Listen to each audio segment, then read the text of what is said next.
Hello everybody, I've come today to tell you a little story about a wonderful lady who trusted God. Not only did she trust him, but she obeyed him implicitly. A lovely lady, she was Irish, and I thought she was old at the time, but I was in my 20s. She was obviously as old as 50, da-da-da-da. But what a lovely lady. Do you know, she used to come to Bath to sit on a bench in Victoria Park, and she would sit there every day with her little chiffon headscarf on, and she would pray, Lord, send some soul to me today who needs you. And she'd sit there until somebody came. One day, I came. And I sat there with my two little red-haired boys running around in the sandpit in front of me, getting dirtier and dirtier. And I was sitting on the bench watching them. And then something happened. It was the Dingaling man, the ice cream man, coming to sing his song and say, come and buy one, come and buy one. And you know, I was so poor at that time, I was absolutely destitute. Just the boys and I living on £5 a week, what they called in those days national assistance.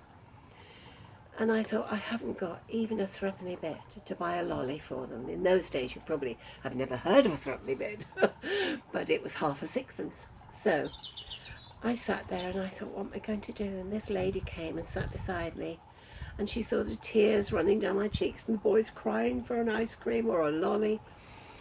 And she said, what is it, my dear? Do you need some help?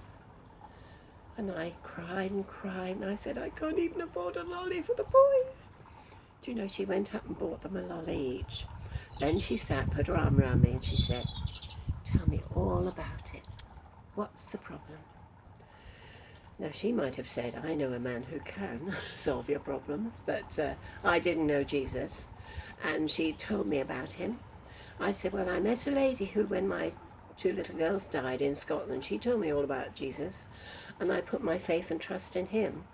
But I've lost out on him. I've moved to Bath, all the way to England, and he's given up on me because I've got nothing.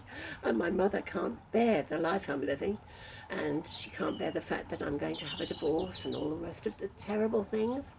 Anyway, this lady said, well, never mind that. I know something we can do that's really lovely. And the boys were really dirty with all the mud and the sand. And she said, you come home with me, we'll give them a little bath, and then we'll have a nice tea. Well, do you know, we were so hungry. We'd just had a boiled egg for our dinner that day, and I knew I had 2 pieces of bread left for tea to put some jam on. And that's all, and they were going to share it and go to bed hungry. Well, I thought, what am I going to do now? This lady, I don't know her.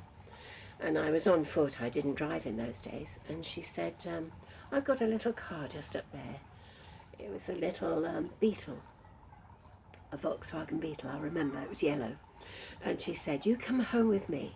I went home with her. And she said, now, it's Sunday afternoon and my husband has to go and preach. He's a preacher at Manvers Hall in Bath. I said, oh, how posh. And she said, not really. She said, I tell you what, I'll read the children a story. They've just had a lovely tea. Well, I'd never seen a tea like it. A spread, an evangelical spread, you know, a real bun fight. And we ate to our fill. And then she said, you go with Ivor. He's preaching. You go and listen. And I look after the boys. Well, I hadn't heard the gospel since I heard it up in Elgin when I was converted up there. But I'd gone astray, and I'd come back to live with my mother, and she didn't want me. So I got a flat in Bath, 5 stories high, and we shared a bathroom with 5 other families and a toilet with 5 other families. And up in the little kitchen in the top floor there were cockroaches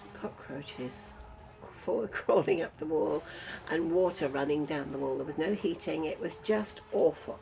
Well, you can imagine going into this lovely house of this lady, and everything was perfect. The food was wonderful, and it was so nice and clean. Anyway, I went to the gospel hall, and I heard I heard Ivor preach, and I listened, and he said, now we're going to sing. We're going to sing Trust and Obey. For there's no other way to be happy in Jesus than to trust and obey. Well, I burst into tears again. I thought, that's what's wrong. I'm not trusting, I'm not obeying. And I wasn't happy in Jesus. So I trusted in him that night again, properly. And I obeyed him. And I went down on my knees and asked him to forgive me my sins. And you know, I now know that man who can solve those problems. I know a man who can. And his name is Jesus. And if you don't know him, oh boy, you've missed out. He's my bestest friend in the whole world. I hope this word blesses you in some way. Goodbye. Lovely.